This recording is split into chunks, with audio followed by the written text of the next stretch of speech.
Hello friends, welcome all of you back again over here friends. We are meeting for the revision sessions that were going on for the CA Intermediate Paper 5 the Advanced Accounting. दोस्तों अभी तक हमने कुछ छोटे और cash mark chapters का revision किया था and now today we are learning here a very most important topic and the revision related to that topic is the amalgamation of the companies. दोस्तों stay connected.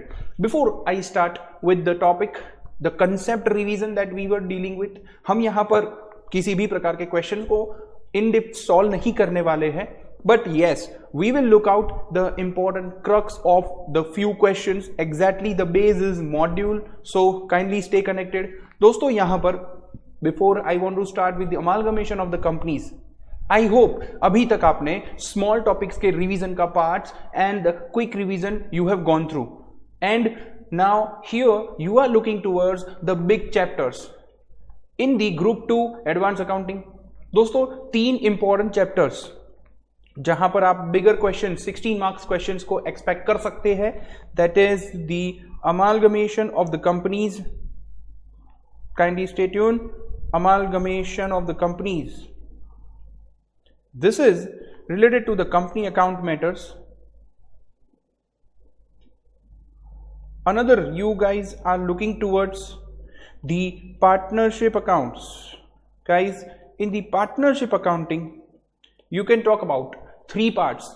इस chapter को भी हम next part में revise करेंगे, लेकिन today this part I am revising the amalgamation and the another important chapter related to the companies account, liquidation of the companies.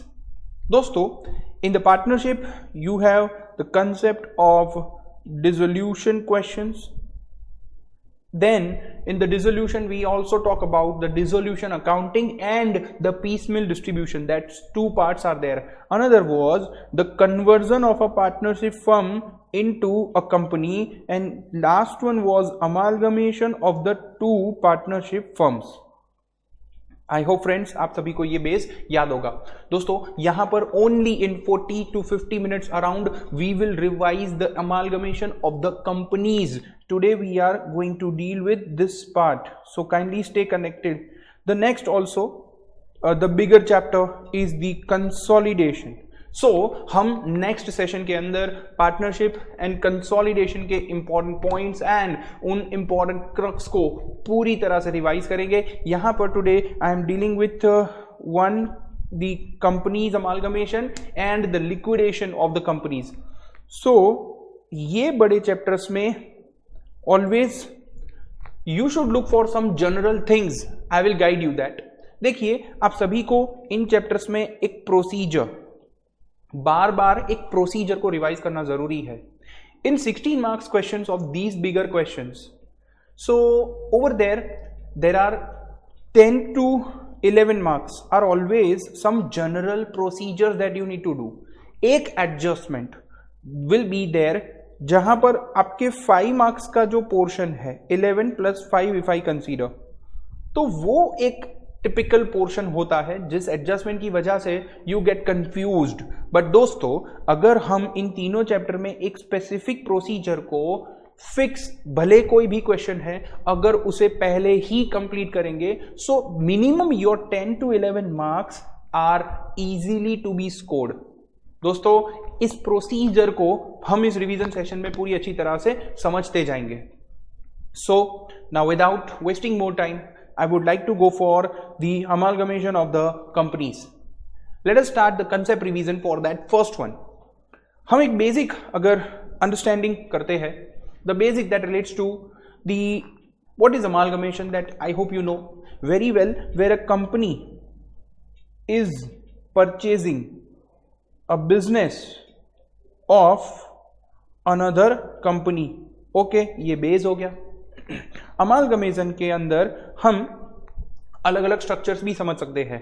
When I say that company A took over, अगर took over है company B, company A took over the company B, then it indicates the absorption. यहां पर company B का अस्तित्व नहीं रहेगा, company be close हो जाएगा और उनके सभी असेट.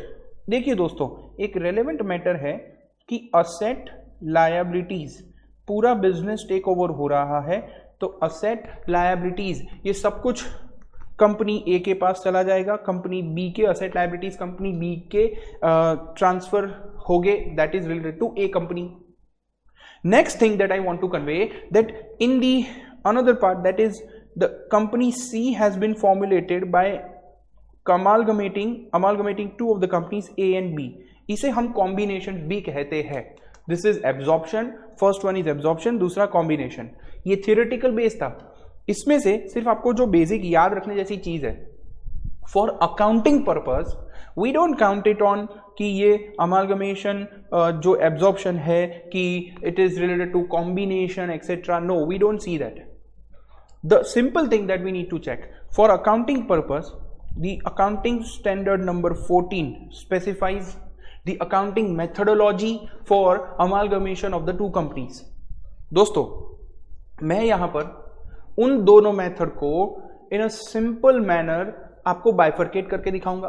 हमें जो प्रोसेस फॉलो करनी चाहिए, whatever the type of amalgamation question it may be, we need to just check कि हमें कौन से अकाउंट्स प्रिपेयर करने हैं, कहां से स्टार्ट करना है, first journal entry, how to calculate. See, अगर एक प्रोसेस अगर आप पहले से ही सेट रखेंगे तो एटलीस्ट 11 मार्क्स तक का पोर्शन आप जरूर आराम से सिक्योर कर पाएंगे. यहां पर इन AS14, I hope you very well know that first method is the pooling of interest method. One is known as pooling of the interest method. Another is the purchase method. These are two methods of accounting. Okay, either of the method, दोनों में से कोई एक method use होगा. Okay friends, I hope you know that.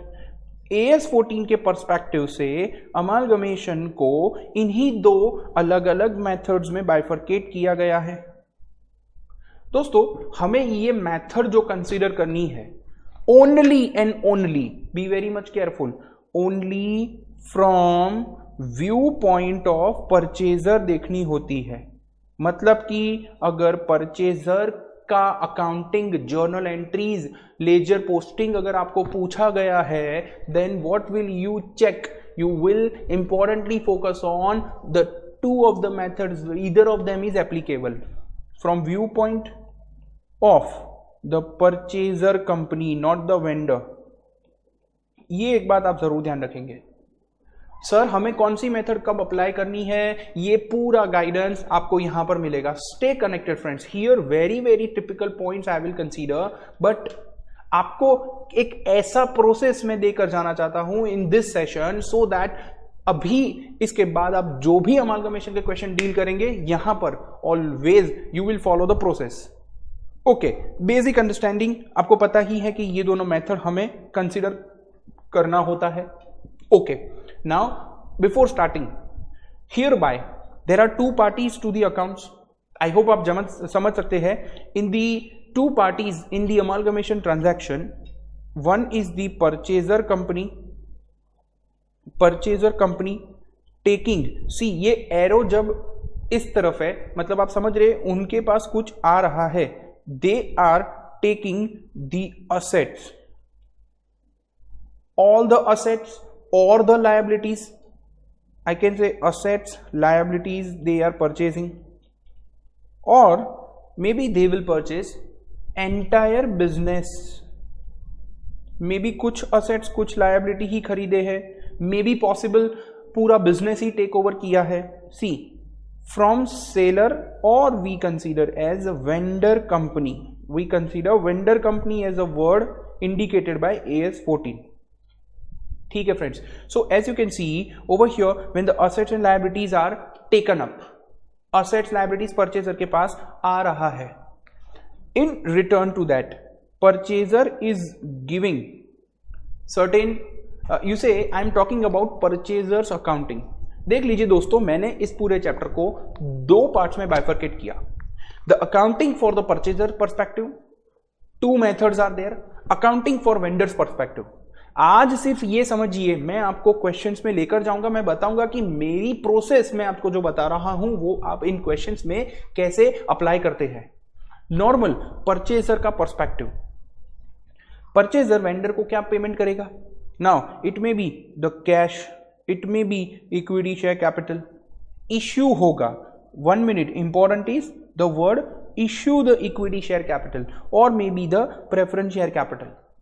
Possible है ना कि वो जो इश्यू करेंगे शेयर्स, सामने वो क्या खरीद रहे हैं, असेट लायबिलिटीज या बिजनेस खरीद रहे हैं, एंड जो कैश जो शेयर्स दे रहे हैं may be it is issued at a premium. ये वर्ड प्रीमियम जो है इसका अंडरस्टैंडिंग हम क्वेश्चंस में जरूर लेंगे. Friends, I hope you are understanding that. यहां पर एक बात क्लियर हो गई कि लेन देन क्या है, that I hope you are clear with. Only and only purchaser perspective से I want all of you to clearly focus. हम परचेजर पर्सपेक्टिव के सभी अकाउंटिंग कंसिडरेशन को ध्यान में रखने के बाद हम कंसिडर करेंगे कुछ questions, and I will guide you about that how you can follow that process in those every type of questions. Late us see that. Over here हम परचेजर अकाउंटिंग पर्सपेक्टिव से अगर आगे बढ़ते हैं, क्योंकि ट्रांजैक्शन दो व्यक्ति के बीच में हुआ है और ये व्यक्ति है company A and company B, purchaser company, vendor company. दोस्तों यहां पर आप ध्यान रखिए कि परचेजर पॉइंट ऑफ व्यू से जो अकाउंटिंग करेंगे, we are considering accounting. Okay, when I say the word accounting, I hope you very well know हम इधर लेजर अकाउंट्स, हम इधर जर्नल एंट्रीज को ध्यान में रखेंगे. Accounting for purchaser company. दोस्तों मैं एक डायग्राम के द्वारा आपको यह समझाना चाहूंगा. फॉर अ परचेजर आपको जो स्टेप्स या पहले जो पॉइंट ध्यान में रखने हैं, सी फर्स्ट पॉइंट, यहां पे जो पॉइंट्स हम कंसीडर करेंगे, पहले हमें ध्यान क्या रखना है. देखिए आप कभी भी बाजार में अगर कुछ चीज खरीदने गए हैं, इवन एज मोस्टली आपने अपने मम्मी, आपके कोई भी लेडीज एंड एक्सेट्रा, जब आप खरीदी करते हैं आपने उनको देखा होगा, negotiation is going on many a times. दुकान वाले ने कहा ये इतना रुपए में देंगे, वो कुछ और बोलेंगे, थोड़ा भाव करेंगे. I hope you understand. भावताल होगा गाइज. ये नेगोशिएशन अगर होता है, मैं आपको बताना चाहूंगा कि क्वेश्चन स्टूडेंट्स के दिमाग में हमेशा प्रॉब्लम क्रिएट करता है कि सर मेथड कौन सी, क्या हमें नेट असेट मेथड करना है, क्या हमें वो परचेज मेथड से करना है, या पूलिंग ऑफ इंटरेस्ट मेथड से करना है. दोस्तों आज इस मेथड का यहीं पर हम एक सॉल्यूशन दिखाएंगे आपको. मैं आपको बता दे रहा हूं आपको कंसीडर क्या करना होता है. सबसे पहले तो first of all you consider requirements. अरे सर जी ये क्या बता रहे हैं, रिक्वायरमेंट्स. रिक्वायरमेंट्स का मतलब कि आपको सबसे पहले क्वेश्चन में लास्ट लाइन पढ़नी है. यू विल कंसीडर, अगर उसमें ऐसा लिखा है prepare the journal entries, provide journal entries and the balance sheet of such company. Guys journal entries, balance sheet of a purchaser point of view अगर है, तो आपको फिर अकाउंटिंग के बारे में आगे सोचना है. Please consider last line. Requirements are very very crucial. अब मैं परचेजर पर्सपेक्टिव का एक और पॉइंट बता देता हूं कि हमको मेथड कैसे डिसाइड करनी है. परचेजर पर्सपेक्टिव से दो मेथड हो सकती है अकाउंटिंग के लिए. एक ही फर्क है अकाउंटिंग में. सेकंड एंट्री जब हम देखेंगे, journal entry for a purchaser के अंदर सिर्फ और सिर्फ सेकंड एंट्री में there is a difference because of the method. बाकी सभी एंट्रीज परचेजर के लिए फिक्स है. दोस्तों जर्नल एंट्रीज अगर आप बहुत ही रिपीटेटिवली रिवाइज करते जाएंगे, so don't worry, then onwards you are able to get everything. यहां पर सबसे खास बात मेथड. देखिए मैं स्टेप बता रहा हूं. एक बड़ा सा क्वेश्चन है जिसमें आपको परचेजर के बारे में, जर्नल एंट्रीज, परचेजर के अकाउंटिंग को कंसीडर करना है. आपको बोला गया कि परचेजर का बैलेंस शीट प्रिपेयर करिए after amalgamation. So you will consider this. आप उसको ऐसे स्क्रूटिनाइज करेंगे, आप उसे एक तरीके से स्कैन करेंगे कि यस ये मेरी रिक्वायरमेंट्स है. मेथड दोस्तों एक very very simple understanding I want to give. आपने थियोरेटिकली 5 कंडीशन सीखी थी कि ये 5 कंडीशन अगर है, AS 14 कहता है interest, pooling of interest method, उस मेथड से, मर्जर मेथड से आपको ये पूरे क्वेश्चन को कंसीडर करना है. एंड अगर उसमें एक भी कंडीशन अगर वायोलेट हो गया तो सीधा वो चला जाएगा दी परचेज मेथड. दोस्तों I will bifurcate just in a one line. अगर क्वेश्चन में बैलेंस शीट के बाद एडजस्टमेंट होते हैं, आपको पता ही होगा। और देख लीजिए, आपको दो चीजें ध्यान रखनी है, last line and line after balance sheet, exactly after balance sheet जो भी लाइन लिखी हुई है क्वेश्चन में प्रोवाइडेड है, ये दो लाइन पहले पढ़नी चाहिए। आपको पहले ये तो पता चलेगा, लास्ट लाइन से for example X limited Y limited लिखा है वॉट एवर, फिर पता चलेगा कि एक्स ने वाई को कंपनी को खरीदा है या वाई लिमिटेड ने एक्स लिमिटेड कंपनी को खरीदा है। So that makes a difference bye these two lines. चलिए मेथड के बारे में बात कर रहा हूं। मेथड के फ्रेंड्स पॉइंट यही था, एनी टाइप ऑफ असेट और liabilities revaluation, guys be careful, अगर रिवैल्यूएशन है, ये रिवैल्यूएशन अगर आपको दिख गया तो समझ लीजिए आपको पूरा क्वेश्चन परचेज मेथड से सॉल्व करना है। Be careful, purchase method sir क्या डिफरेंस आता है, उसमें क्या कैलकुलेशन करना है, मैं बता रहा हूं दोस्तों। एंड इंपॉर्टेंटली, अगर no any revaluation means a business is acquired as it is. आपको एडजस्टमेंट में ऐसा नहीं दिख रहा है that plant machine was acquired and revalued at this value was there for the assets, the liabilities was taken over at this value only. Guys, पूरा business take over हो and कोई भी रिवैल्यूएशन नहीं है। दोस्तों, अगर हाफ बिजनेस टेक ओवर हुआ, मान लो कुछ असेट्स खरीदी, तो क्या वो purchase method? Obviously purchase method. पूरा बिजनेस टेक ओवर हो, समझना मैं दो चीजें डाल रहा हूं यहां पर। I want to convey full business take over, okay, whole business. अगर ये टेक ओवर हो रहा है, the word absorb is many a times confusing word. देखो एब्जॉर्ब्ड वर्ड दिखेगा फ्रेंड्स, ये ऐसे इवैल्यूएशंस मैं बता रहा हूं जिसको रिवाइज करने से आपको एग्जाम में कहीं पर स्टार्ट कहां से करना है उसकी प्रॉब्लम ही नहीं है। दोस्तों, एब्जॉर्प्शन अगर ये वर्ड्स है, लेकिन इसे मत कंसीडर करो। मैं कहूंगा रिवैल्यूएशन देखो, रिवैल्यूएशन है परचेज मेथड, रिवैल्यूएशन नहीं है, yes friends, you gonna take the use of the pooling of interest method. I hope you get it. Pooling of interest method.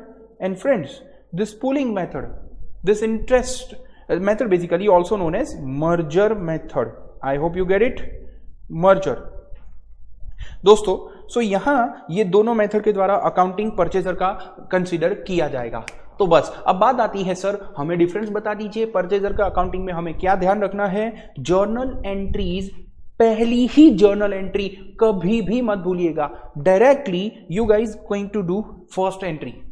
देखिए first entry, business purchase account debit, business purchase debit बोलते जाइए और लिखते जाइए साथ में, and crediting the liquidator of seller company, liquidator of vendor company. दोस्तों, ये हम क्रेडिट करेंगे।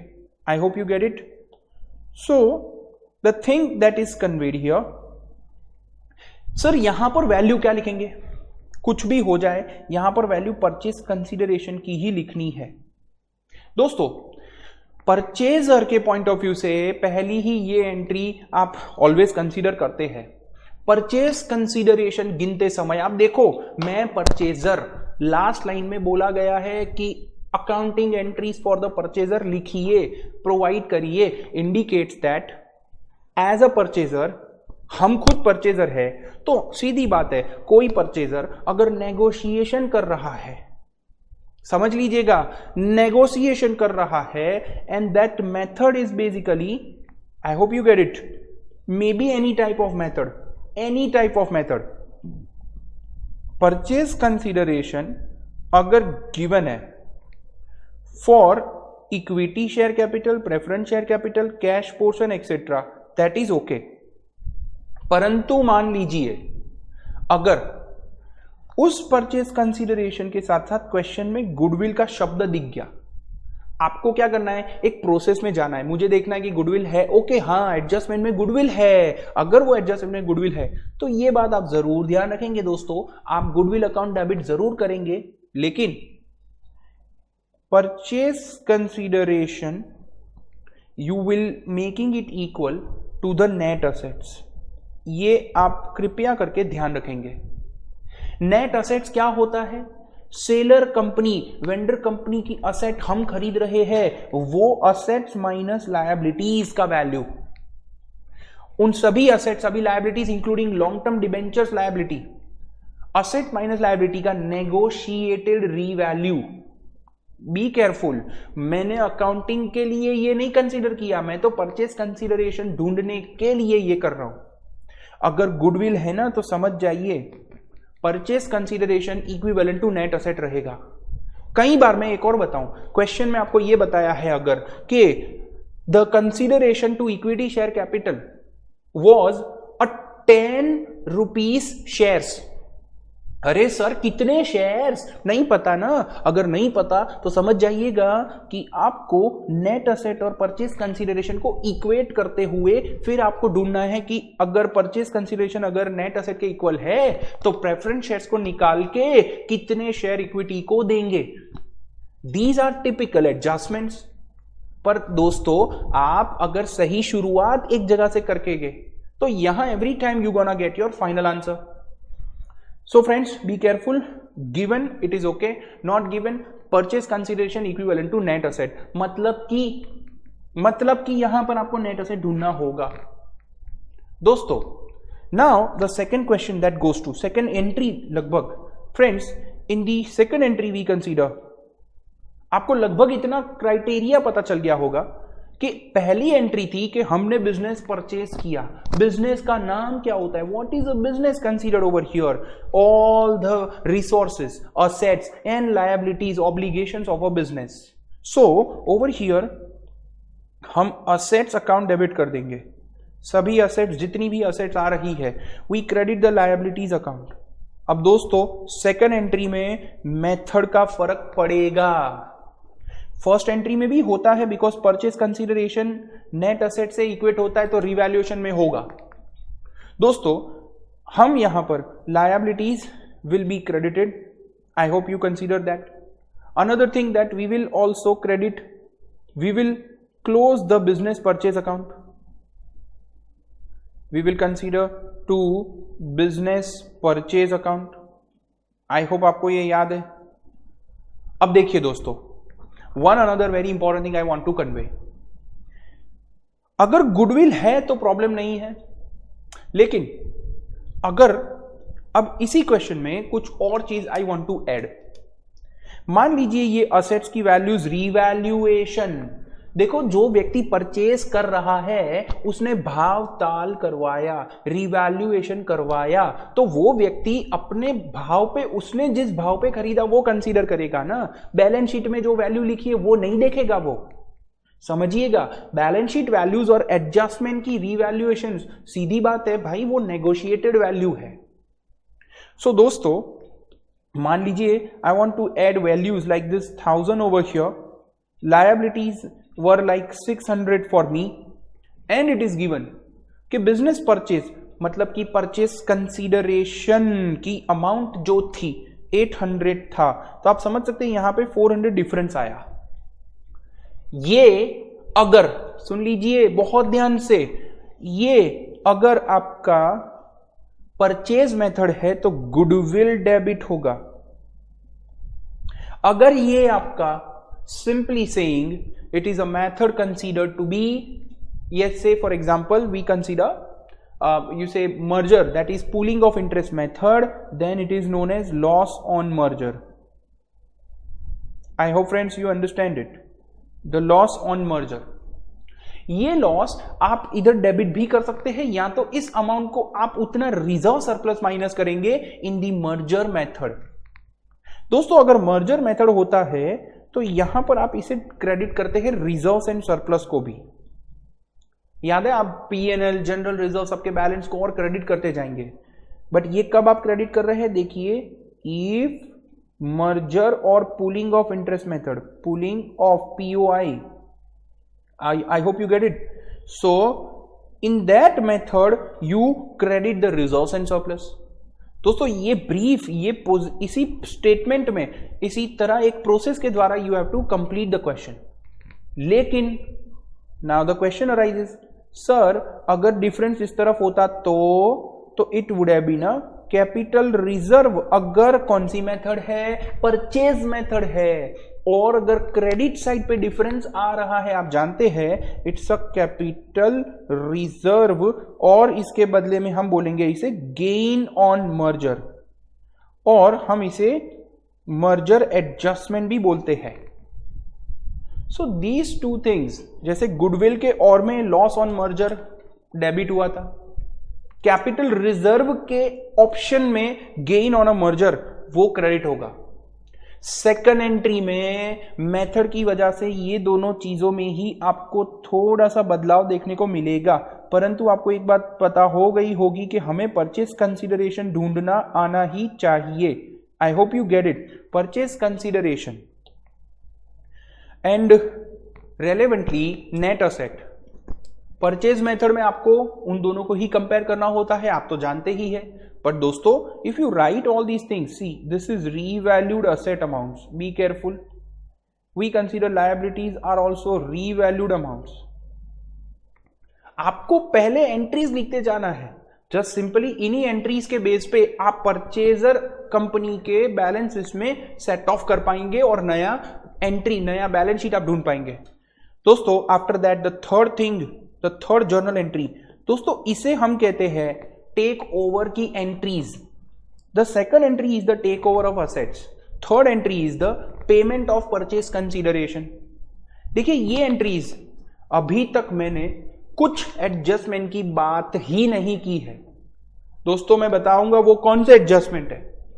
ये चीजें, ये तीन एंट्री में कुछ और मत सोचो, मैं जो बता रहा हूं वो सोचते जाइए. थर्ड एंट्री के अंदर हम क्या कंसीडर करेंगे? We are paying to the liquidator of seller company. So my entry is, हम उन्हें जो प्रोवाइड करेंगे लिक्विडेटर ऑफ सेलर कंपनी, हम उन्हें शेयर इश्यू करेंगे, इक्विटी शेयर कैपिटल. हम उन्हें प्रेफरेंस शेयर इश्यू कर सकते हैं, हम उन्हें कैश दे सकते हैं, और अगर ये शेयर्स प्रीमियम पे इश्यू हुए हैं, issue at premium, most relevant, it is not disposal at premium.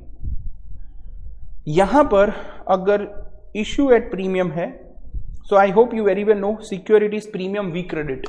देख लीजिए दोस्तों, ये बेसिक आप डेबिट क्रेडिट एंट्री जरूर जानते ही है, परंतु यहां पर अभी तक मैंने और 4 एडजस्टमेंट कंसीडर नहीं किए. उन्हें बाजू में रखते हुए I just want to do this way. Friends, इन एडजस्टमेंट्स को, कौन से एडजस्टमेंट्स हम कंसीडर करते हैं वो मैं बता रहा हूं. आई hope you have understood these things also. Now let us find out number 4. Over here in the question, adjustments we need to do, or adjustment entries only and only after above 3 entries. आपको ये उसी के बात करनी है, after takeover. It is known as after takeover. कौन से adjustments? एक है unrealized profit on the stock which is unsold, unrealized profit on intercompany sale and purchase. I hope you understand it. दूसरा friends, the next is conversion of debentures. देखिए पहले जब entry हुई थी related to the second entry, जो भी liabilities थी, हमने पुरानी कंपनी की लायबिलिटी खरीदी, उसमें डिबेंचर था, वो डिबेंचर जो भी परसेंटेज का हो उसी नाम से लिखने का. लेकिन ऐसा कहा गया है कि अगर उस डिबेंचर को हम कन्वर्ट कर रहे हैं तो वो एंट्री अब करनी है. I hope you understand friends. Conversion of debentures, may be of the preference shares also, debentures. But दोस्तों डिबेंचर लायबिलिटी को टेक ओवर किया जाता है, प्रेफरेंस शेयर्स को टेक ओवर नहीं किया जा रहा है. I hope you are clear about that. Conversion etcetera आ गया. एक और है mutual company indebtedness. Inter company debtor creditor अगर कॉमन डेटर क्रेडिटर्स है इंटर कंपनी ट्रांजैक्शंस की वजह से। सो ये आई होप आप जानते हैं कि डेटर और क्रेडिटर में से सेम अमाउंट हमको रिड्यूस करना है। मैं एंट्रीज लिखता जा रहा हूं दोस्तों। एंट्रीज अनरियलाइज प्रॉफिट को हम कैसे कंसीडर करेंगे अब समझिएगा।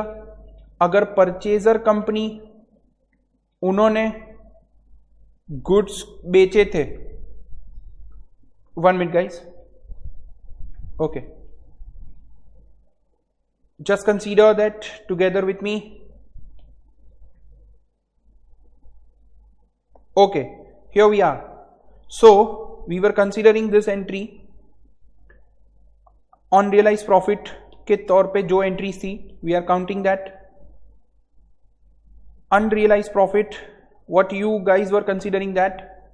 In this, अगर परचेजर कंपनी ने सेलर कंपनी को गुड्स बेचा था, ध्यान रखिएगा दोस्तों, यहां पर first of all when they sold the goods, मतलब स्टॉक सेलर कंपनी के पास था लेकिन परचेजर कंपनी के प्रॉफिट में वो एडिशन था। I hope you get it. So हमें यहां पर एंट्री करनी है रिजर्व्स एंड सरप्लस डेबिट, जो भी रिजर्व पीएनएल या जनरल रिजर्व में से रिड्यूस कर सकते हैं और स्टॉक क्रेडिट हो जाएगा। आई hope you consider that friends. Stock is credited in that sense.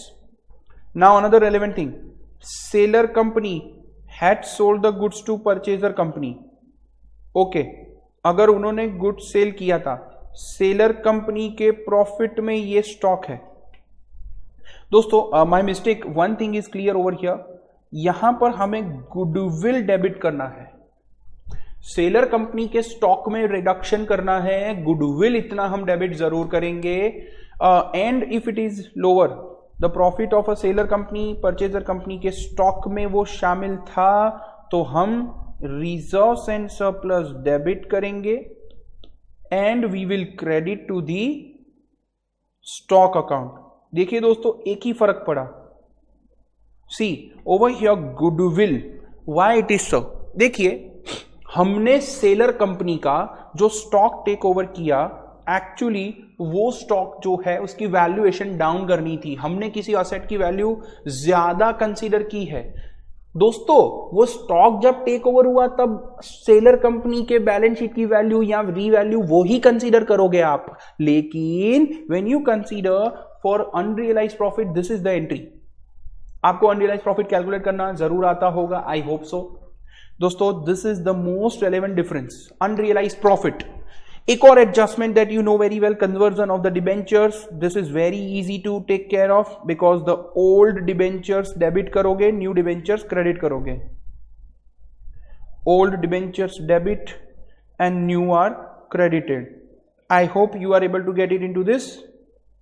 दोस्तों अनदर इंपॉर्टेंट, द म्यूचुअल इंडेबनेस।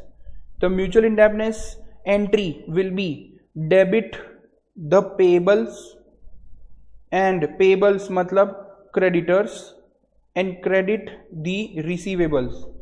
ये हम कॉमन एडजस्टमेंट्स, कॉमन इंडेबनेस को कंसीडर करते हैं, इसे हम क्रॉस करेंगे, क्रॉस सेट ऑफ करेंगे। दिस इज रिसीवेबल और the debtors, you very well know it. And उसके बाद I am guiding about the fourth relevant adjustment. ये फोर्थ एडजस्टमेंट कौन सा है? When a purchaser pays. देखिए हम परचेजर कंपनी का अकाउंटिंग सीख रहे हैं। Purchaser company is paying, say for example it pays the expenses, amalgamation expenses on behalf of the seller company. Okay friends, amalgamation expenses if they पे, in that case over here if we count, in that case simply here the goodwill will be debited, goodwill will be debit and the cash will be credited or the bank will be credited by them. Goodwill debit, cash or bank credit. I hope guys you understood it very nicely. So अभी तक का जो पूरा portion था वो हमने दोनों method को कवर करते हुए कंसीडर किया। देखिए मेथड कोई भी हो, ये वाले एडजस्टमेंट तो अंदर हो सकते हैं। मेथड कोई भी है, सेकंड एंट्री में फर्क ज्यादातर पड़ता है। यही चीजों को हम कंसीडर करेंगे दोस्तों। सो सिंपली मैंने आपको ट्रिक समझाया कि हमें जर्नल एंट्रीज में क्या मेथड, दिमाग में कौन से प्रोसेस को आगे बढ़ाना है। On that note friends, I would now like to go for the calculations on the basis of different methods only and only for the purchaser perspective. एक ऐसा question that we will like to guide, just we will take the balance as well, like एक proper balance sheet से हम सिर्फ journal entry को attack करेंगे। I hope आप सभी को बैलेंस शीट प्रिपरेशन के लिए कोई प्रॉब्लम नहीं है। You guys will be able to do it very nicely. But yes, a simple question example I want to frame, and then onwards उसी के बेसिस पे I would like to put certain entries। दोस्तों एक question की एक अच्छी सी practice with the process that I am telling you, this will gonna benefit you a lot of time। Stay connected, we are starting with the example। दोस्तों तो यहां आप सभी के लिए the question is just over here। This example I have prepared on my own। यहां पर imaginary amounts को लेते हुए I have framed the question, जिसमें हम परचेजर के पॉइंट ऑफ व्यू से जितनी भी अकाउंटिंग पर्सपेक्टिव हो सकते हैं उन्हें यहां पर कवर करेंगे। Most importantly, as you can see in the balance sheet 31st March 2020 it is there। The given data is provided for company A and company B। ये दो कंपनीज का डेटा आप देख सकते हैं यहां पर प्रोवाइडेड है। मोर ओवर, सबसे last line, the most importantly, already I told you कि हमें किसी भी क्वेश्चन के रिक्वायरमेंट्स को पहले कंसीडर करना है। आप सभी को क्वेश्चन लिखने के लिए अगर वीडियो पॉज करना चाहते हैं, please kindly do that, you can write it down. Now over here, passing the necessary journal entries, they are asking the journal entries for the company B. Okay, journal entries for company B. अच्छा, हमको पहले ये समझना होगा ये company B purchaser company है या seller company है। तो दोस्तों यहां पर हम समझते हैं the data which is provided just after the balance sheet, you can see the line, company B acquires and absorbs the business। the word is the business। मैं आपको इस क्वेश्चन को कनेक्ट करना सिखा रहा हूं कि हमें पहले ये पता चला कंपनी बी अक्वायर्स मतलब परचेजर कंपनी, और पहली रिक्वायरमेंट है कि company B being the purchaser we have to simply provide the journal entries for it. Okay, so company A, the vendor company, following terms, the terms and conditions are provided. अच्छा, ये terms and conditions में पहले ये पता चल गया requirement 1 है purchaser का अकाउंटिंग कंसीडर करेंगे। अच्छा, परचेजर का अकाउंटिंग कंसीडर करेंगे, दो मेथड पहले सिलेक्ट करनी है, कौन सी मेथड से। सो आप देख सकते हैं we have to just find out, just overview करना है क्वेश्चन को कि कहीं पर क्या कोई रिवैल्यूएशन ऑफ असेट किया गया है। देखिए दोस्तों, ये रहा land building valued at 8, plant machine valued at 4। सो अगर ये वैल्यूएशन है, सिंपली परचेज मेथड में आपको कंटिन्यू करना होगा। परचेज मेथड के accordingly you guys will do the accounting. हमें कहा गया है परचेजर के पॉइंट ऑफ व्यू से you have to do the journal entries. तो दोस्तों चलिए शुरुआत कर लेते हैं। First of all, to write down the journal entries in books of, please note down together with me. आप रफली भी क्वेश्चन को सॉल्व कर सकते हैं, लेकिन मैं आपको प्रोसेस बताना चाहता हूं कि आपको किस वे ऑफ थिंकिंग से आगे बढ़ना है। In books of you say B limited, first entry that you will do is business purchase account debit to liquidator of the A limited. I hope आप ये लिख पाएंगे, to liquidator of A limited. दोस्तों यहां पर ये amount लिखने के बाद you have to consider purchase consideration कितना है। Here we will put purchase consideration. Now we have to calculate कि as a purchaser B limited me is giving how much consideration to company A. So getting into that we have to go through to the additional information provided after balance sheet. देखिए balance sheet के नीचे ये जो additional information है उसमें पहली line में ये पता चल गया कि company B will pay off, will dispose the preference shares at 10% premium. देखिए ये प्रीमियम इश्यूड प्रीमियम नहीं है, this is disposal of the preference shares of company A. दोस्तों आपको पता है ये बेसिक क्लियर ही होगा कि एज अ परचेजर कंपनी हम सेलर कंपनी के जो शेयर होल्डर्स हैं उनको परचेस कंसिडरेशन प्रोवाइड करके हम बिजनेस को टेक ओवर करेंगे। यहां पर in these way where company B will dispose the preference shares, purchase consideration. देखिए कंपनी ए के प्रेफरेंस शेयर्स देखिए यहां ये जो मेंबर्स होते हैं equity and preference share holders, उनको परचेस कंसिडरेशन दिया जा रहा है। 3 लाख ए लिमिटेड के प्रेफरेंस शेयर होल्डर्स है, उन्हें 10% प्रीमियम पे डिस्पोजल किया जाएगा। मतलब company B will give them the preference shares of 3,30,000। Most important 3,30,000। दोस्तों यहां पर आपको परचेस कंसिडरेशन की वैल्यू कैसे ढूंढनी है? So friends here it is provided, I consider preference share capital, it is disposed। अब देखिए सबसे रेलेवेंट इधर आपको ध्यान क्या रखना है, ये इश्यू एट प्रीमियम नहीं है, ये डिस्पोजल एट अ प्रीमियम, मतलब कि additional payment will be given to them 30,000। कैसे आया सर? 10% ऐड किया, तो कहिए 3,30,000। Is it clear to you?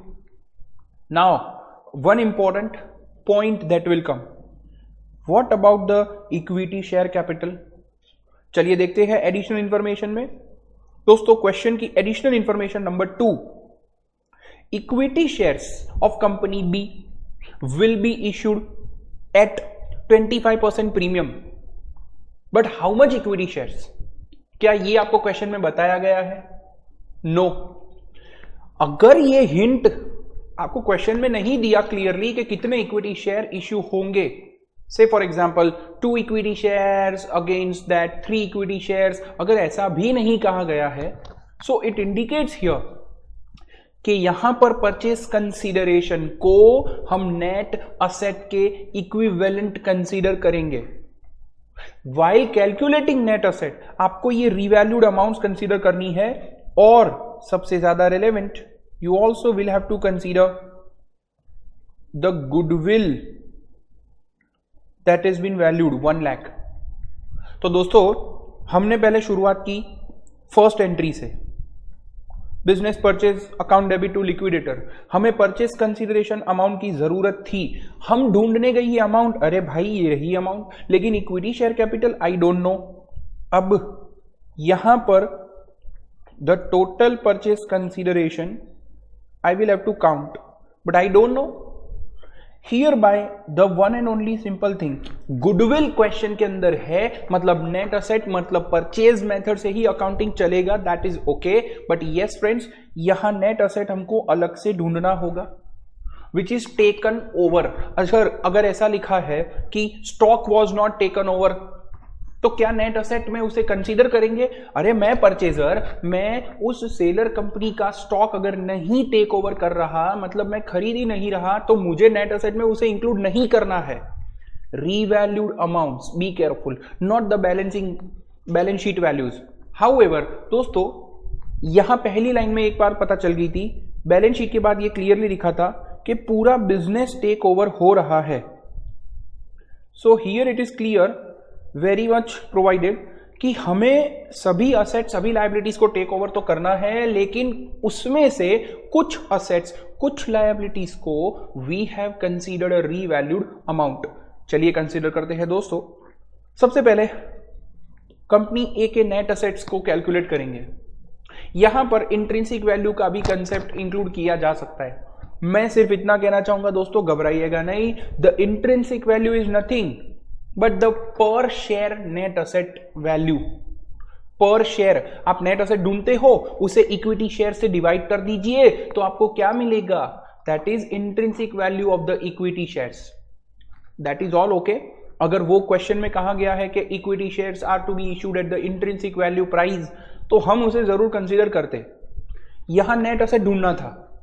Company A के assets land and building plant machine, देख लीजिए इसे रीवैल्यूड किया गया है। So land and building 8 lakh, plant and machine 4 lakh. तो हम नेट असेट को कुछ इस तरह से कंसीडर करेंगे, land and building, plant and machine, put up the values 8 lakhs, 4 lakh, आगे बढ़ते जाइए। और कुछ वैल्यूज बैलेंस शीट में, फर्नीचर कुछ रिवैल्यूएशन नहीं था, 30,000 फर्नीचर, देखिए ये रहा। एज अ परचेजर मुझे सेलर कंपनी की बैलेंस शीट को टारगेट करना है और रिवैल्यूएशन देखते जाना है। तो यहां पर फर्नीचर इन्वेस्टमेंट्स, चलिए, तो furnitures are 30,000, we talk about investments 10,000, then we think about other thing like stock, लेकिन कुछ एडजस्टमेंट था friends. Land building, plant machine done, stock is valued less than 10%। Okay, so stock की value which is given 3 lakh, हमें उसे net asset के calculation में हमें 2,70,000 consider करना है। दोस्तों, नेट असेट वैल्यू में one important thing, goodwill already provided in the question, you must add it. दोस्तों ये कभी नहीं भूलिएगा, goodwill already been provided, you need to reduce. Stock is done, तो बाकी सभी असेट जैसे प्रीपेड है, इवन डेटर्स 55,000 इज प्रोवाइडेड। कुछ एक एडजस्टमेंट बताया गया है, 10% provision of the doubtful debts will be created on debtors. तो इस एडजस्टमेंट के लिए मैं डेटर्स की वैल्यू, पहले मैं फ्रेंड स्टॉक के बाद प्रीपेड 5,000, प्रीपेड एक्सपेंस भी एक असेट है, we are considering that, prepaid expenses 5,000। अब देखिए जब डेटर्स की बात हो रही है, so here you can consider 55,000, however आपको provision for doubtful debt, provision for bad debt, उसे स्पेसिफिकली लायबिलिटी के तौर पे कंसीडर करते हुए प्रेजेंट करना है। 55,000 का 10%। I hope you understand it. दोस्तों डेटर्स के बाद there is the you say cash in hand at bank 360 and 360। सो देख सकते हैं friends, we were considering the cash plus the bank amount, total है ये 4,20,000 का टोटल रहेगा, 60 प्लस 360। दोस्तों कुछ और लायबिलिटीज जो मुझे रिड्यूस करनी चाहिए, that is the creditors, the tax payable, the bank loan, the debentures, 90, 30, 60 and 1 lakh that we talk about। the creditors, you reduce the tax payable, the liabilities। दोस्तों हम नेट असेट कंसीडर कर रहे हैं, tax payable, we consider bank loan and also see. अब यहां पर हमें बताया गया है डिबेंचर कन्वर्जन करना है, हमने पूरा क्वेश्चन नहीं पढ़ना, हमें तो सिर्फ इतना ध्यान रखना है, सिर्फ परचेज कंसीडरेशन को क्या टच हो रहा है उतनी चीजों को पढ़ो अभी, बाकी एडजस्टमेंट मत देखिए। दोस्तों here it is 12% debentures, I will reduce 1 lakh for it. We talk about the 60,000, sorry the bank loan 60,000, 30 and 90 bank loan 60,000, the 30,000 the tax payable and 90,000 the creditors। दोस्तों when you do it you gonna get your net asset, total net asset। so let us just find total net asset, total value। so दोस्तों as a purchaser यहां मेरा amount है 18,04,500, 18,04,500 the net asset values over here। दोस्तों इसी value को consider करते हुए हमें ये नेट असेट वैल्यू टोटल लिखनी है 18,04,500। अब समझ सकते हैं कि अगर बताया नहीं गया है कि हमने सेलर को कितनी इक्विटी दी है, तो एटलीस्ट हम नेट असेट वैल्यू को इक्वलाइज करेंगे, परचेज कंसीडरेशन उतना ही होगा। कैन आई से this is my balancing value. However यहां पर 100 रुपीज का शेयर कैपिटल और 25 रुपीज का सिक्योरिटीज प्रीमियम भी कंसिडर होगा। See it is in the proportion as well. हम इसे राउंड ऑफ जरूर कर सकते हैं, लेकिन over here we need to find out 3,30,000 that I reduce for the preference, it goes for 14 lakh, be careful, 14,74,500। दोस्तों ये रिवैल्यूएशन था तो तुरंत ही पता चल गया कि हमें परचेज मेथड फॉलो करना है। 14,74,500 के अंदर हमें कंसिडर करना है something that is 11,79,600 that is related to the capital and another is related 2,94,900 is the premium. दोस्तों, it is issued at premium. It is not a disposal at premium. Equity shares are issued at premium. So 25% हम premium की credit entry भी जरूर consider करेंगे.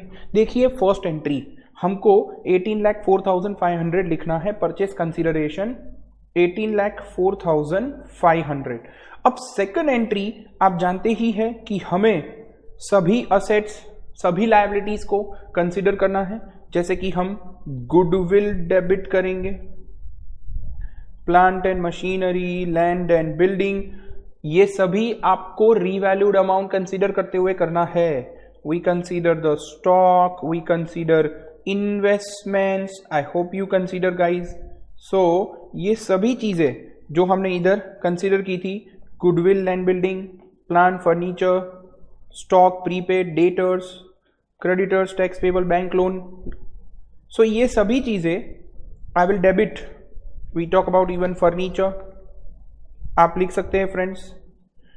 सो assets are getting debited. One is the prepaid as well. We consider cash in hand and bank also.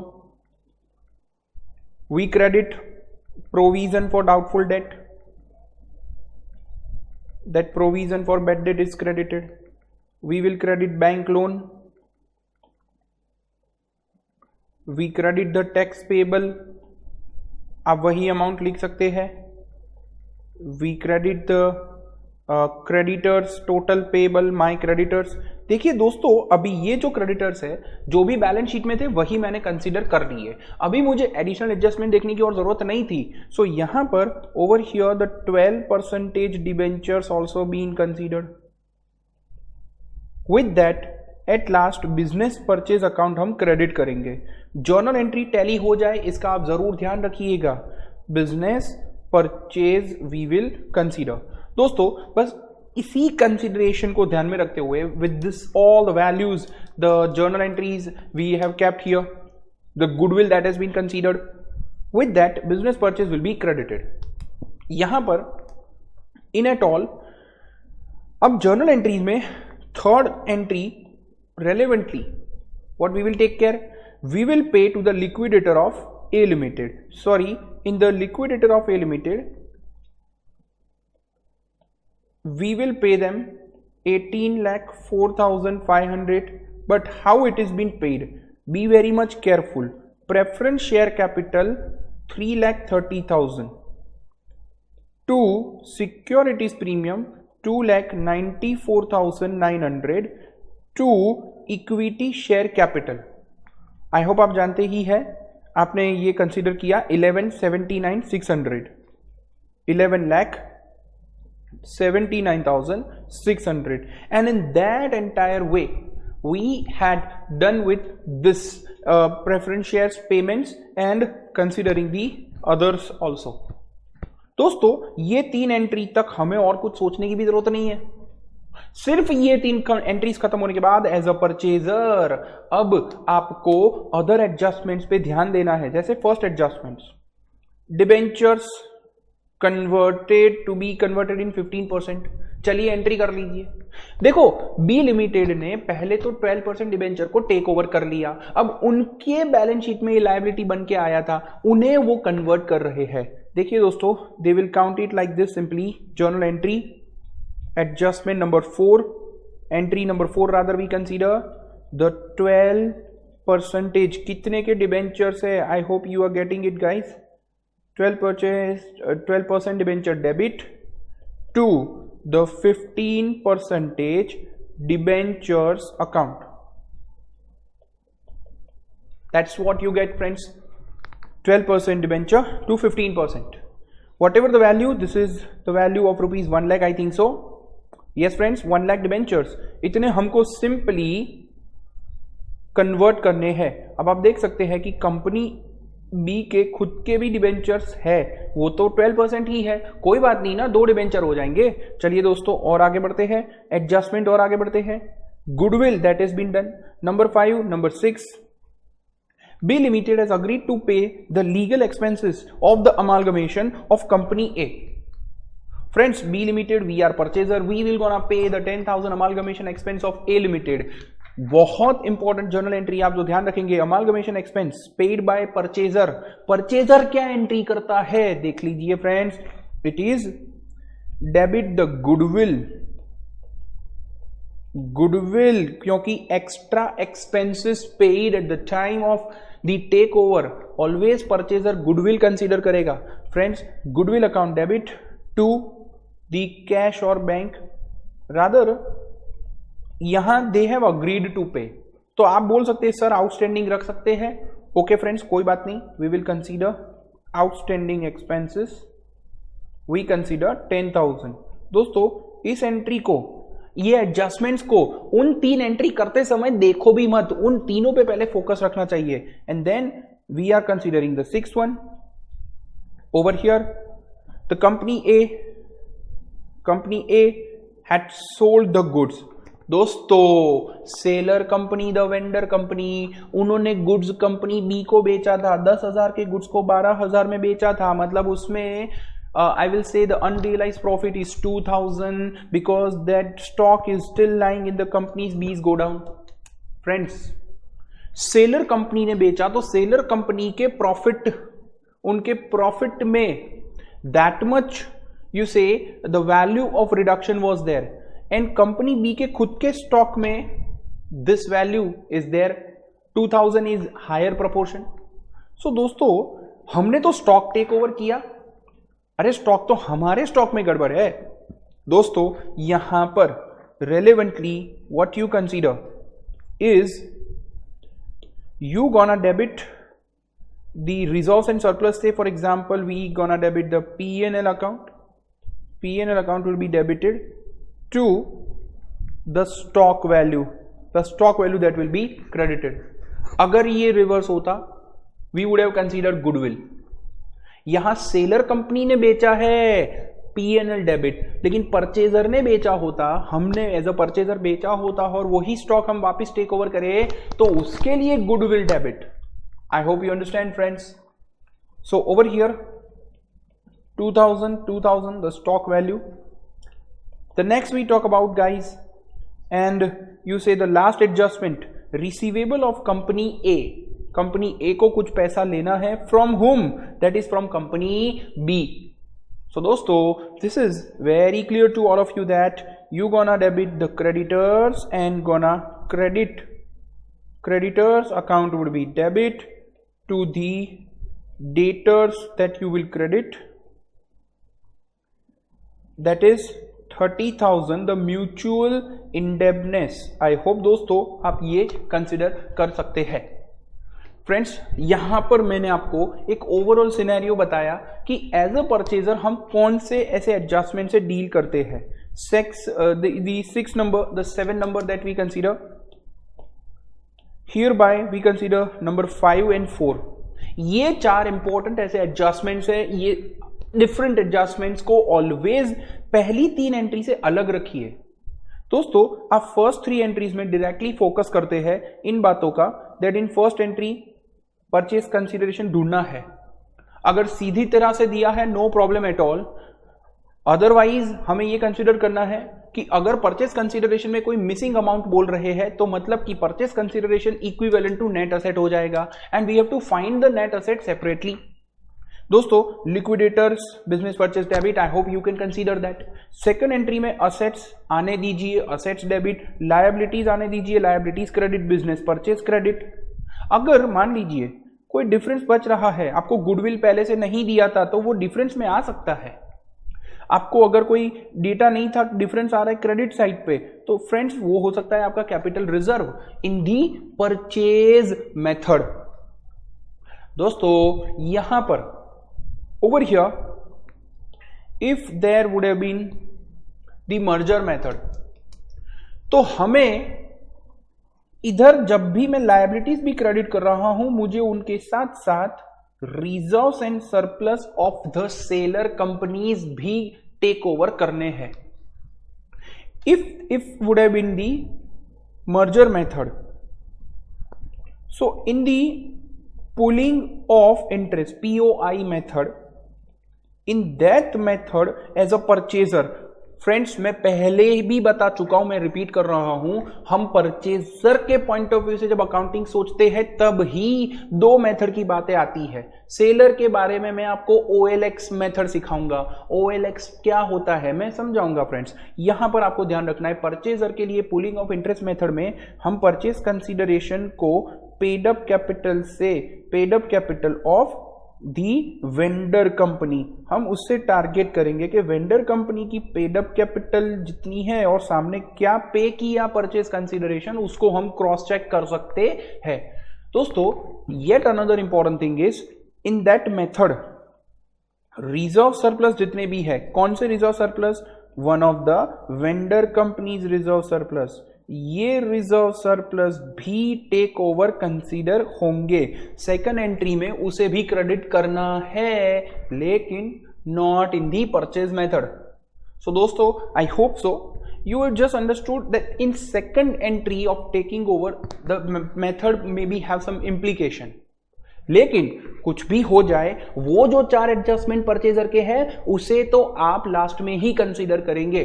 I hope friends you would have learned it very nicely. Hereby I want to end up with the purchase method. हम यहां purchase method the interest pooling of interest method को समाप्त करते हैं। मतलब purchaser का accounting का जितना भी पोर्शन था मैंने आपको यहां पर बताया। जनरली डिफिकल्टी क्या हो सकती है, क्वेश्चन अगर डिफिकल्ट करते हैं तो कोई एडजस्टमेंट है, जैसे परचेज कंसीडरेशन में इंट्रिंसिक वैल्यू को वो लोग कंसीडर करेंगे, कोई बात नहीं, net asset divided by equity share numbers उससे डिवाइड कर दो। अनदर पॉइंट इज वो आपको क्वेश्चन में अनरियलाइज गेन जो है, अनरियलाइज्ड प्रॉफिट जो है, उसका कैलकुलेशन थोड़ा डिफिकल्ट कर सकते हैं। इससे ज्यादा कोई और परेशानी नहीं होगी फ्रेंड्स। एक डिफिकल्ट क्वेश्चन अगर हम हमको बताए कि अगर date of balance sheet as provided here, मान लीजिए ये डेट है, ये तो 31 मार्च है, लेकिन अगर ये सेम डेट ना होता, जैसे इधर है ये सेम डेट था, वो ना होता और अगर वो 6 महीने बाद होता, तो दोस्तों आपको क्या ध्यान रखना है कि उन दोनों कंपनी को उन 6 महीने का सफर तय करना है। उनको दोनों को हम नया balance sheet exactly on the date of amalgamation prepare करेंगे, फिर उसी बैलेंस शीट को हम अमालगमेट करेंगे। सो ये एक दो एडजस्टमेंट की वजह से you guys should not stop to do your all the first 3 journal entries. Friends this is the way you can score the maximum marks in these bigger questions. दोस्तों यहां पर अब फर्स्ट पार्ट इस chapter के revision का खत्म होता है। Now in a very brief I want to complete with the second part and the accounting for the seller, the vendor company. तो आइए शुरुआत करते हैं। In the same question requirement B was there, as a seller मेरा company dispose हो रहा है and I am selling my all the assets all the liabilities to the purchaser company. दोस्तों in this scenario all the assets are going out, liabilities are disposal of, company is getting wounded off, means we need to prepare realisation account. उसके बारे में आप समझ सकते हैं, मैं आपको स्टोरी समझाऊंगा, OLX की स्टोरी कैसे याद रखते हुए आप प्रोसेस में आगे बढ़ेंगे। दोस्तों here in this case the requirement second number was to prepare the required ledger accounts in company A, in books of company A, which ledger accounts? ये तो सेलर कंपनी है, कंपनी ए का पूरा business absorb हो रहा है by company B, indicating that company A vendor company है, तो उनके नेसेसरी लेजर्स। सो आइए शुरुआत करते हैं। Which necessary ledgers you need to consider? Here we will take care of something known as OLX method of accounting.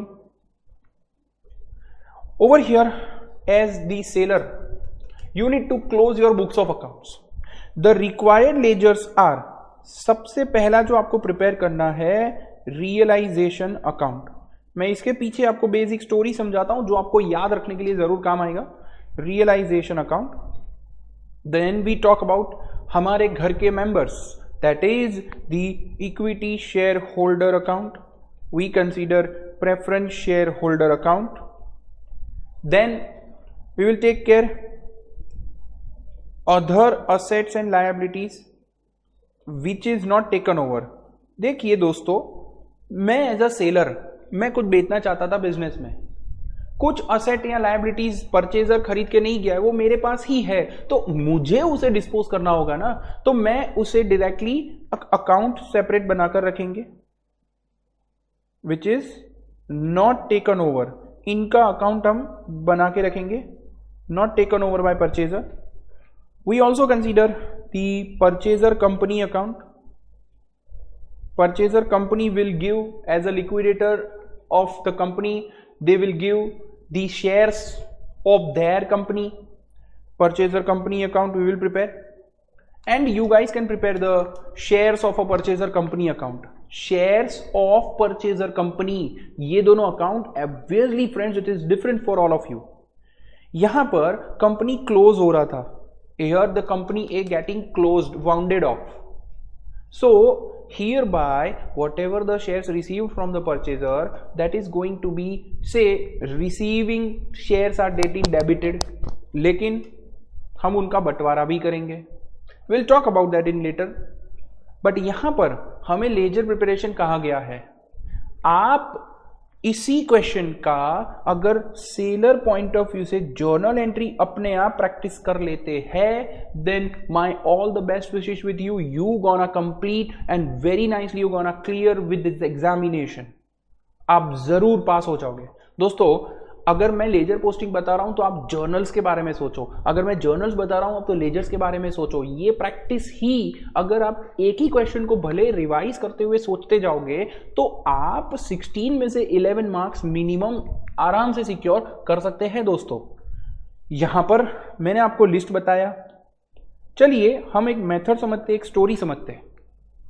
Seller company को क्या ध्यान रखने का, सो स्टेप वाइज आगे बढ़ेंगे। The OLX method for a seller company, बोलो OLX method क्या कहता है। सेलर कंपनी ने अपने OLX में सभी असेट और लायबिलिटीज को अपलोड कर दिया। बोलो अपलोड करने का मतलब असेट्स डेबिट साइड पे लिख दिए, जो असेट्स उन्हें बेचने थे, जो टेक ओवर होने वाले थे, उन्होंने ऐसे वेबसाइट पे अपलोड किए। लायबिलिटीज आप समझ सकते हैं क्रेडिट साइड पे, ये स्टेप वाइज हम कंसीडर करते हैं। Credit side of realisation account, liabilities and assets.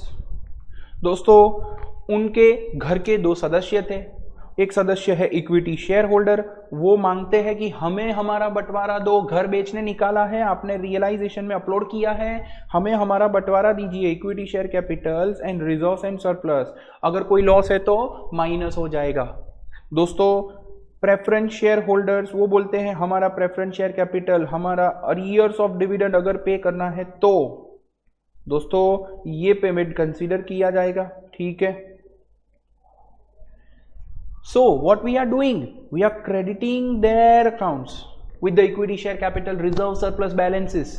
पहले तो जो बैलेंस शीट है ना सेलर कंपनी का, उस बैलेंस शीट को टुकड़े कर दिए जाएंगे। असेट्स लायबिलिटीज रियलाइजेशन में अपलोड हो गया, हमारा रियलाइजेशन हमारा OLX अकाउंट है भाई, हमारी OLX की वेबसाइट है वो। इक्विटी और प्रेफरेंस शेयर होल्डर्स, उन लोगों ने बंटवारे के बारे में सोचा, उनको जो देने का है वो उनकी बैलेंस शीट की वैल्यूज है, कैपिटल की वैल्यूज है, ठीक है दोस्तों। अब क्या होगा, अब आया purchaser.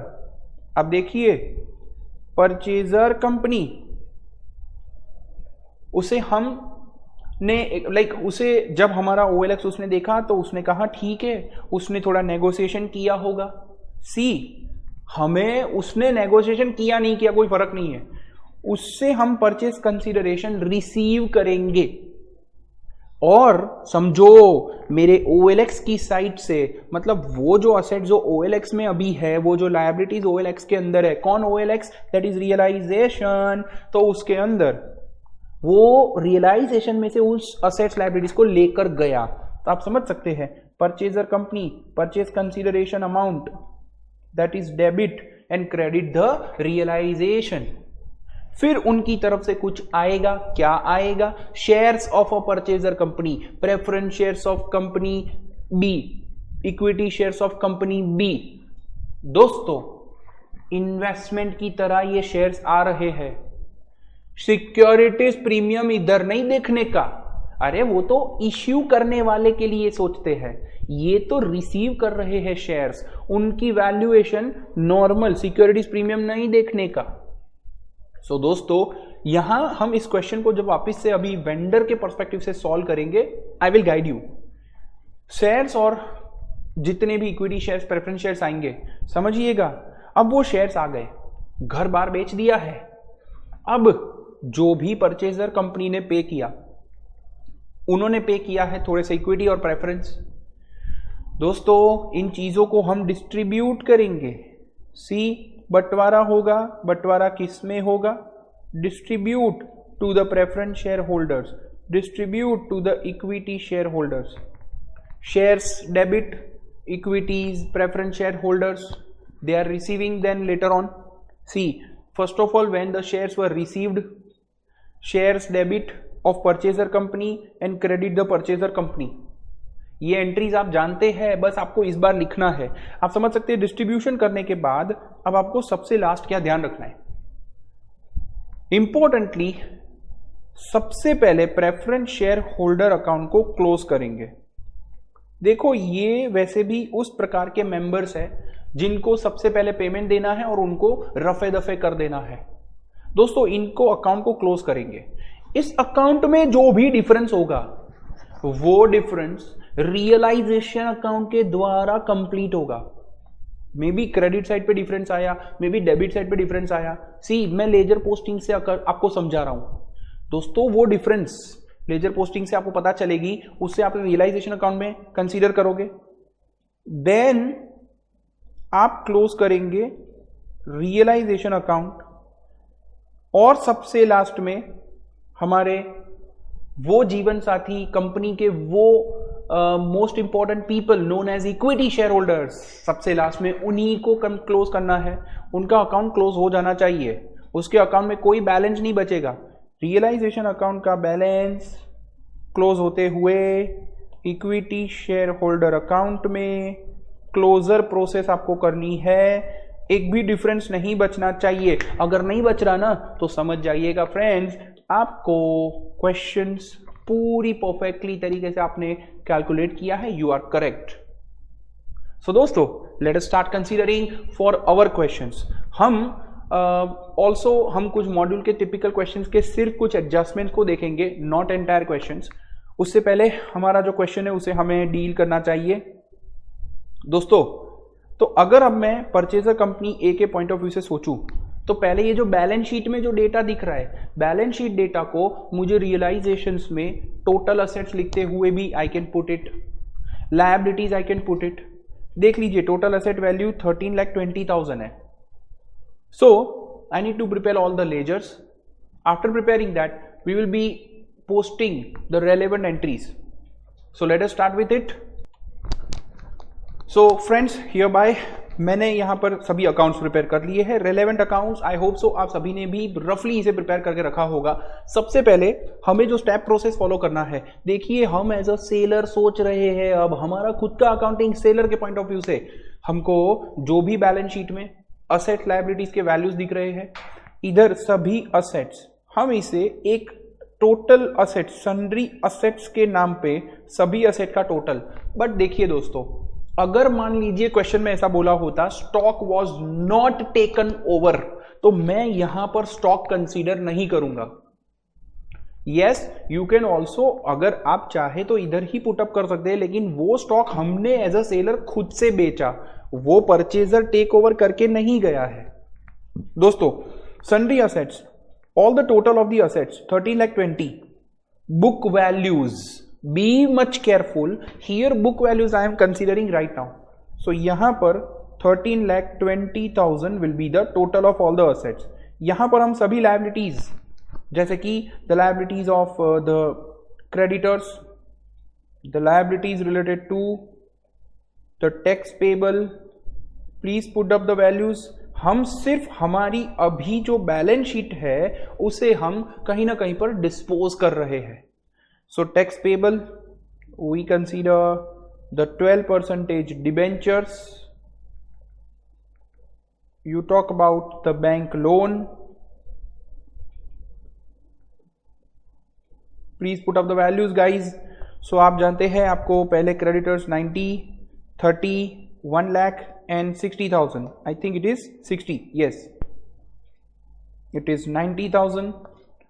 Tax payable 30,000. Debentures 1 lakh and bank loan 60,000. So दोस्तों you have done that. आपने बैलेंस शीट में असेट लायबिलिटीज को रिस्पेक्टिवली रियलाइजेशन अकाउंट में पुट अप करते हुए you have just went through with that. Over here now your target should be, अब आप target करेंगे, यू विल लुक इनटू कि जब परचेजर आया तो परचेजर ने एक नेगोशिएशन करते हुए एक प्राइस डिसाइड किया, वो हमें परचेज कंसीडरेशन प्रोवाइड करेंगे. Journal entry purchaser company debit realisation credit, यहां पर उस एंट्रीज को मैं कंसीडर कर रहा हूं.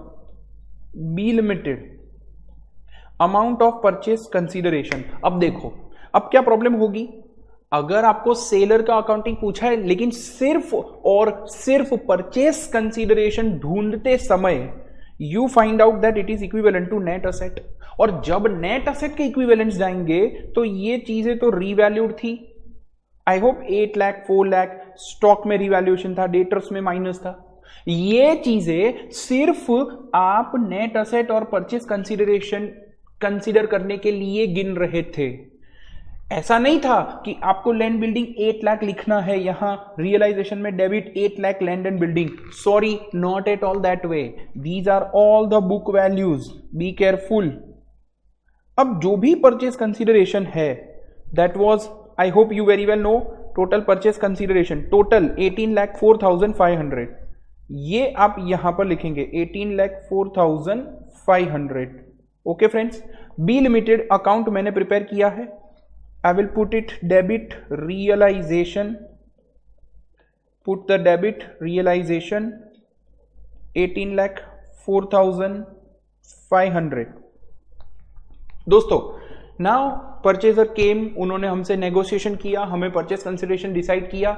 Now receive, but before that हमारे मेंबर्स कुछ मांग रहे थे, उनका इक्विटी, उनका प्रेफरेंस का वैल्यू.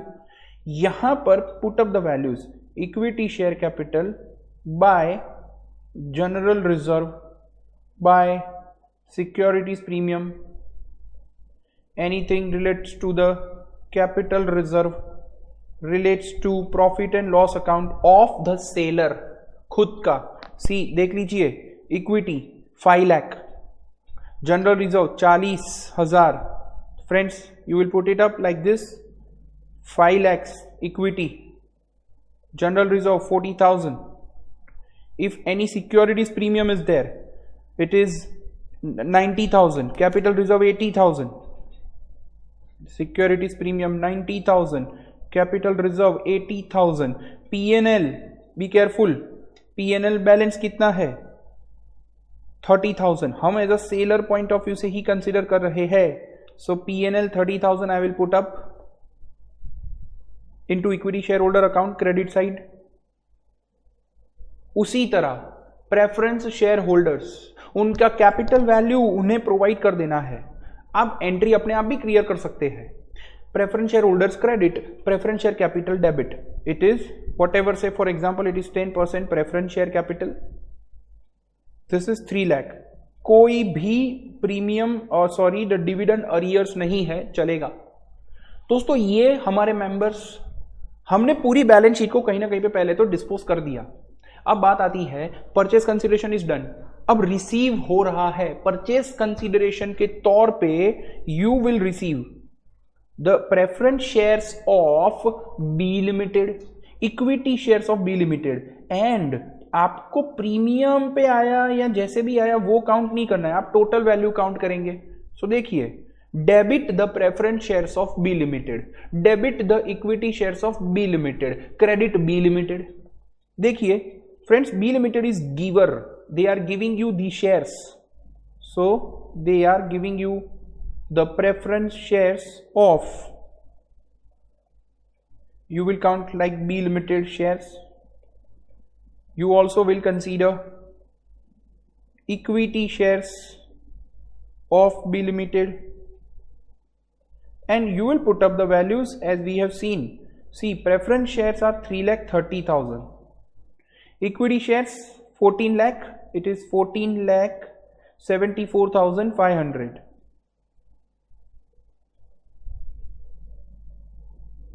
14,74,500. दोस्तों मोस्ट इंपॉर्टेंटली बी लिमिटेड ने अपना लायबिलिटी पे कर दिया, उन्होंने हमको ये शेयर्स दे दिए, उनका अकाउंट क्लोज। अब बात आती है वही प्रेफरेंस शेयर्स में और इक्विटी शेयर्स में हम इक्विटी होल्डर्स और शेयर होल्डर्स को बंटवारा कर देंगे। इधर हम इक्विटी वालों को क्या बंटवारा कर रहे हैं, equity shares of B limited 14,74,500 and preference shares को हम क्या बंटवारा कर रहे हैं, टू प्रेफरेंस शेयर्स ऑफ, हम शेयर होल्डर्स को प्रेफरेंस शेयर्स बी लिमिटेड के शेयर्स हम उन्हें प्रोवाइड कर देंगे, बट दैट इज 3,30,000। चलिए, तो परचेजर ने कुछ दिया, हमने शेयर होल्डर्स को डिस्ट्रीब्यूट कर दिया। I hope you are getting receiver debited, what is giving is been credited, ये सब चीजें ही मैं आपको लेजर पोस्टिंग के साथ बता रहा हूं। यहां पर अब एंट्रीज खत्म है। देखिए दोस्तों, वो जो एडजस्टमेंट की एंट्रीज थी, 4 एडजस्टमेंट, वो सब परचेजर का टेंशन है भाई साहब, आपके लिए ये एंट्री और कुछ नहीं फ्रेंड्स। तो यहां पर क्या अनरियलाइज गेन और वो सब का भी सोचना होगा सर हमको, जरा भी नहीं, not at all. So friends, यहां हियर बाय अब मुझे अकाउंट्स क्लोज करने हैं। सबसे पहले प्रेफरेंस शेयर होल्डर्स को रफे दफे करते हैं। इनके अकाउंट में you can see here 30,000 the difference. मुझे जहां पर भी डिफरेंस दिखे, मुझे तो रियलाइजेशन अकाउंट में उसे कंसीडर करना है। I will put up by realisation. देखो, एक्चुअली प्रेफरेंस शेयर होल्डर्स को 3 लाख मिलने चाहिए, उनको 3,30,000 मिल चुके हैं। ये जो लॉस हुआ ना, ये इक्विटी होल्डर्स के ऊपर बैर होगा इनडायरेक्टली, क्योंकि रियलाइजेशंस का profit loss equity share holders को ट्रांसफर होगा। देखिए, हम रियलाइजेशन अकाउंट में डेबिट साइड पे लिखेंगे to preference share holder account, that is 30,000। दोस्तों, विद दैट अब बात आती है प्रॉफिट और loss in the realisation. Realisation account को आप डिफरेंस निकालिए, उसको क्लोज करिए, answer will be yours. So I think this is the profit in this question. It will go to equity share holder account. जो भी profit है, please kindly just calculate, let me just calculate together. 18,04,500 plus 60, फिर 130, 90 minus 13,20,000 minus 30,000। दोस्तों 7 lakh, most important, 7,34,500 का benefit, 734,500 benefit to the equity holders, ये credit होगा उनके account में by realisation, profit for them. अब मैं जब इस बैलेंस को इधर लिखूं, अब कंपनी हैज बीन क्लोज्ड, तो वैसे भी equity accounts also needs to be closed. ये इक्विटी अकाउंट का क्लोजर हो चुका होगा, आपका बैलेंस कुछ भी नहीं बचेगा। Just get through with it. 5 lakh plus 40,000 plus 90,000 plus 80,000 plus 30,000 plus 734,500, the total is same. So this is how you got to know, आपने पूरा आंसर सही गिना है। So with that note friends, I hope so आप सभी को concept clarity इस पूरे क्वेश्चन से मिल गई होगी कि हमें purchaser point of view and seller point of view से accounting entries and ledger posting में किस बातों का ध्यान रखना है। हमें सिर्फ एक ये प्रोसेस को माइंड में रिवाइज करते जाना है, and any type of question you can apply that also. Over here मैं मॉड्यूल्स के साथ वापिस से शुरुआत करूंगा। इसी चैप्टर के मॉड्यूल के कुछ टिपिकल क्वेश्चंस को हम कंसीडर करते हैं।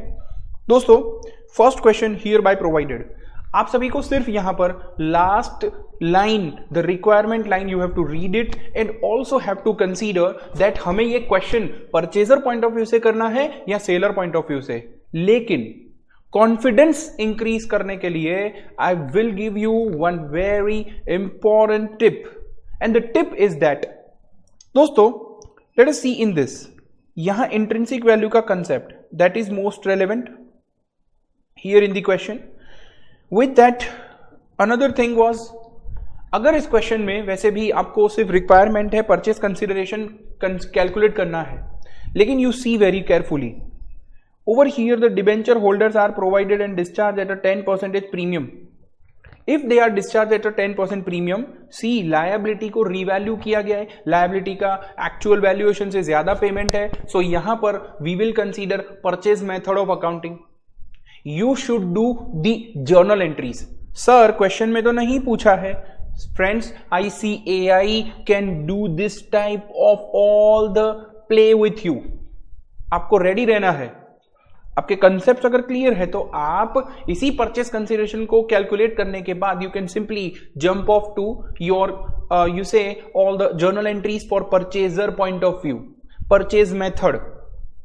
सी in the question one important thing was a discharge of preference shares at a premium. ये डिस्चार्ज मतलब सिक्योरिटीज प्रीमियम वाला प्रीमियम नहीं है, ये आपको ध्यान रखना था, बल्कि अगर आप इक्विटी शेयर्स देख रहे हैं, so yes there was a certain thing in the equity shares which was a premium. so I hope so आपको ये क्लैरिटी मिली. मैं फ्रेंड्स सभी क्वेश्चंस के कुछ जो implications है वो आपको सिर्फ ब्रीफ कर रहा हूं. अगर आप देखें नेक्स्ट क्वेश्चन, यहां पर you are required to calculate again the same thing is purchase consideration calculation.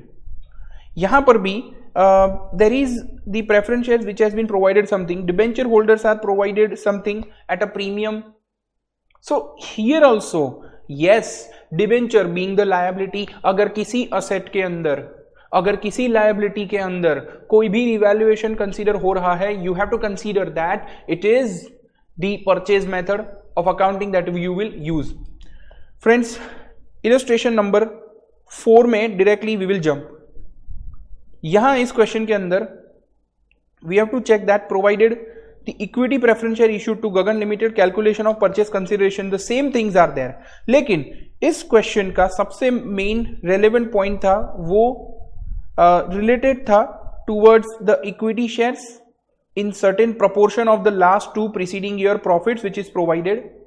देखिए सिर्फ किया क्या कि इस कैलकुलेशन को इन्होंने डिफिकल्ट कर दिया, लेकिन I will suggest that as word to word basis अगर आप इस कैलकुलेशन को फॉलो करेंगे इट इज इजियर. सो सिर्फ कैलकुलेशन मैटर है, लेकिन इंस्टीट्यूट आपकी conceptual clarity related to your journal entries से ज्यादा कंसर्न्ड है.